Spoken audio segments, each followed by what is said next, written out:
Գեղանկարներ, քանդակներ, կոլաժներ, դեկորատիվ կիրառական արվեստի գործեր Հայաստանի նկարիչների միության միանգամից 2 ցուցասրահում։ Սալոն 2025 ցուցահանդեսում ներկայացված են միության ավագ եւ երիտասարդ արվեստագետների լավագույն ստեղծագործությունները։ Տարբեր տարիքային ուրեմն արվեստագետներ են մասնակցում, շատ ուրախալի է, որ երիտասարդների թիվը շատ է, մեծամասնությունը երիտասարդներ են եւ դա այն բանի գրավականն է, որ Հայաստանի նկարիչների միությունը ունի պահանջարկ, ունի հետաքրքրություն եւ ես ուրախ եմ, որ մեր նկարիչները կարողանում են մասնակցել։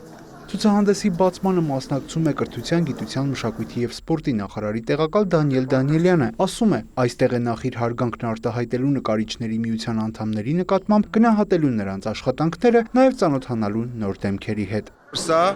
մեր ստեղծագործական ներուժի, հատկապես նկարչության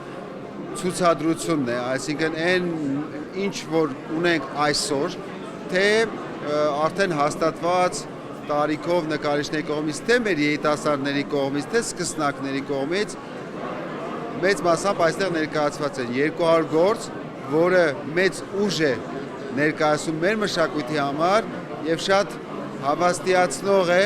եւ հուսադրող վաղվա օրվա նկատմամբ։ Նկարիչներն Աննա Արամյանն ու Արամ Իսաբեկյանը ներկայացրել են մեկական աշխատանք, ուրախ են, որ հնարավորություն ունեն ոչ միայն արվեստասերին ներկայանալու, այլև անցնող մշակութային տարին արվեստագետ գործընկերների հետ ամփոփելու։ Կոչվում է աշխատանքը մեկ անգամ Վենետիկում,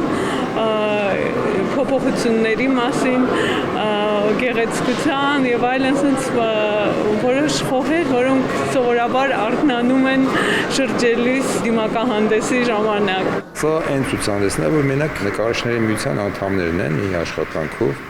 մասնակցում եւ տեսնում ես, թե ինչ են անում ընդհանրապես մեր գոլեգաները։ Այդ առումով շատ հետաքրքիր է, կարծում եմ։